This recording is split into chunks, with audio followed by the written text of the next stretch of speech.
السلام علیکم۔ Welcome to classic entertainment channel. امید ہے آپ سب ٹھیک ٹھاک ہوں گے، خیر خیریت سے ہوں گے اور آپ کا دن بھی اچھا گزر رہا ہوگا۔ آپ کے دن کو مزید خوشگوار بنانے کے لیے میں لے کر آئی ہوں ناول اسیر عشق ہوں میں کی ایپیسوڈ۔ لیکن ناول کی ایپیسوڈ سٹارٹ کرنے سے پہلے میری آپ سے ہمیشہ کی طرح ایک ریکویسٹ ہے کہ اگر آپ نے ہمارے چینل کو سبسکرائب کر کے بیل آئیکن کو پریس نہیں کیا تو جلدی سے یہ دونوں کام کر دیجئے تاکہ ہمارے چینل پہ آنے والے تمام ناولز کی ویڈیوز کی اپڈیٹ آپ تک بر وقت پہنچ سکے اور آپ ہمارے ناول سے بھرپور انداز میں لطف اندوز ہو سکیں۔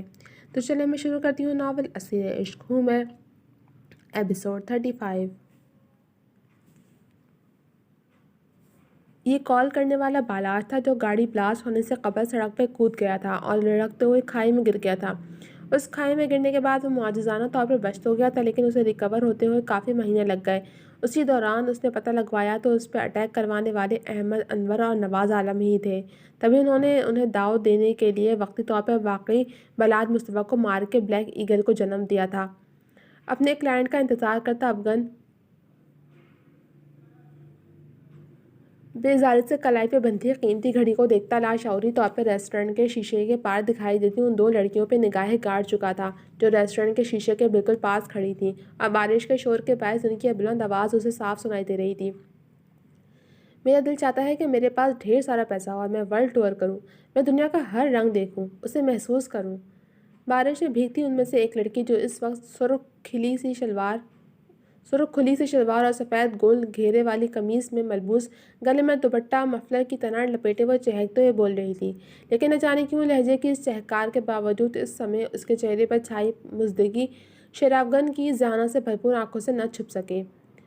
میرا دل چاہتا ہے کہ میں خدا سے اپنی زندگی کے چند پل ادھار مانگوں اور اسے کہوں کہ میری خواہشات پوری ہونے تک وہ مجھے زندہ رکھے۔ وہ دوبارہ سے بولی تو اب کے چہکتے لہجے میں قیاسیت اور حسرت سی ٹپکی، جبکہ اس کے ساتھ کھڑی اس کی دوست بہت دکھ سے اس کے چہرے کو تک رہی تھی جو اپنے گھنگھریالے بالوں کو ربر بینڈ میں لپیٹ رہی تھی۔ وہ بھی خیالی میں اسے ہی دیکھ رہا تھا۔ جب یک لگ اس نے اسے دونوں ہاتھوں سے سر تھام کے نیچے بیٹھتے دیکھا تو وہ کافی حیران ہوا، لیکن اس سے پہلے کہ وہ اس سب کی وجہ جان پاتا اس کے دوست نے روتے ہوئے اسے تھامتے ہوئے چلا کے ایک ٹیکسی روکی اور وہ اسے لیے وہاں سے جا چکی تھی۔ وہ بارش میں بھیگتی لڑکی ظالم میر تھی جو اس دن کے بعد سے اس کی خواہش کے باوجود اس کے سامنے کبھی نہ آئی تھی، لیکن ایک عرصہ گزر جانے کے بعد وہ بالکل اچانک اس کے سامنے آئی تھی اور آتی جس بے دھڑک انداز میں اس نے سب کے سامنے اس سے مانگا تھا، وہ اس کی دیدہ دلی اور جرات پہ کافی محسوس ہوا تھا اور شاید اسی جرات کو داد دینے کے لیے وہ اپنا آپ اس کے حوالے کر گیا تھا جس کی فائل کے ٹرانسپیرنٹ حصے سے اس کی ایکسپیرینس والی جگہ پہ احمد اینڈ سنز کمپنیز جعلی حروف میں جگمگا رہا تھا۔ یہاں ظالم میر افغان عالم کی زندگی میں آئی تھی تو وہاں بلیک ایگل زرشال عالم کی زندگی میں آ گیا تھا۔ بالاج جو اپنے بلیک ایگل والے روپ کے متعلق کسی کو کچھ بھی بتانا نہیں چاہتا تھا، زرشالے کی ذہنی حالت کا سوچ کے اس نے اسے یقین دلایا تھا کہ بالاج مصطفیٰ زندہ ہے اور اس کے علاوہ وہ اسے کچھ نہیں بتا سکتا تھا۔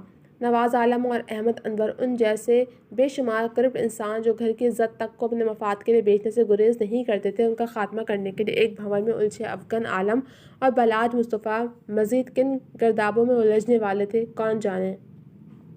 حال شیر فرحان صاحب نے سرد کوریڈور میں پڑے سنگی بینچ پہ بیٹھے افغان کو مخاطب کیا جو کافی دیر سے یوں ہی گھٹنوں پہ کوہنیاں جمائے ان پہ سر جمائے بیٹھا تھا۔ اس کی پکار پہ اس نے ہلکی ہلکی سرخی لیے آنکھیں اٹھا کے ان کی طرف دیکھا تو وہ تاثر سے اسے دیکھ کے رہ گئے۔ ظالی کے ٹیسٹ اور اسکیننگ وغیرہ میں ابھی مزید ٹائم لگے گا، آپ ریسٹ کر لیں تھوڑی دیر۔ وہ رسانے سے گویا ہوئے تو اس نے گہری سانس بھرتے ہوئے کمر پیچھے بینچ کے ساتھ ٹکائی۔ میں ٹھیک ہوں، بہت مختصر سے جواب دیتے ہوئے اس نے اپنی آنکھوں کے کنارے انگوٹھے کے ساتھ بہت آہستگی سے دبائے۔ ظالی کو اچانک کیا ہوا ہے؟ جو سوال کب سے ان کے دل و دماغ میں کلبلا رہا تھا وہ بالآخر انہوں نے پوچھ ہی لیا۔ ہوش آنے پہ اسی سے پوچھ لیجیے گا، اس نے خشک لہجے میں کہتے ہوئے پلکیں موندیں گویا کہ اس بابت گفتگو کرنا ہی نہ چاہتا ہو۔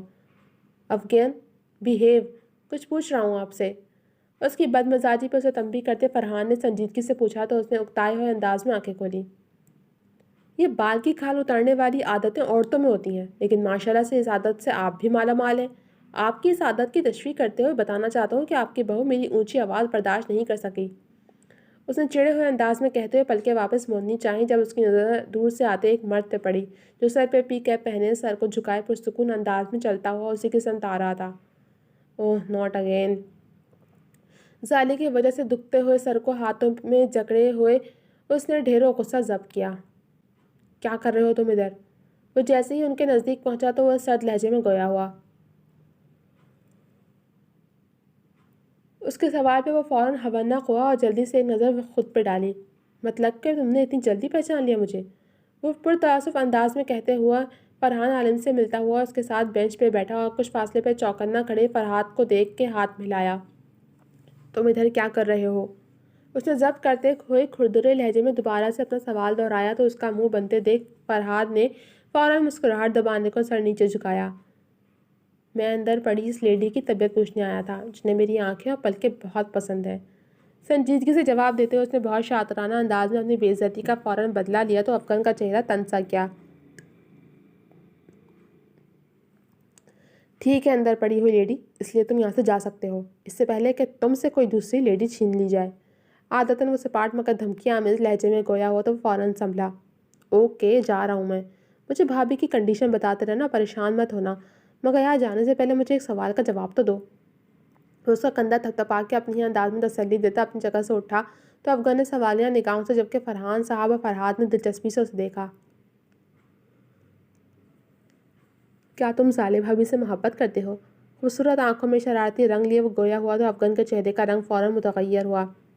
کو جواب دینے کے بجائے وہ ایک دم سے دھاڑا تو اپنی پی کیپ کو سیٹ کرتا وہ مسکراتے ہوئے الٹے قدم اٹھانے لگا۔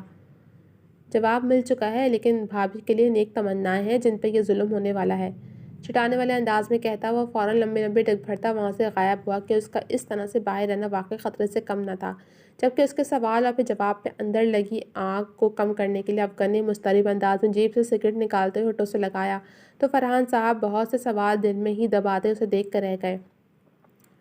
تقریباً 30 گھنٹوں کے صبر آزما وقت کے بعد جب اسے ہوش آیا تو وہ اسے ملے بغیر ہاسپٹل سے نکل گیا کیونکہ اسے آفس پہنچنا تھا۔ زالے کے پاس اس وقت ہاسپٹل میں منتشا، مسز جوزف، حدیقہ بیگم اور فرحان عالم موجود تھے۔ کیسا محسوس کر رہی ہو؟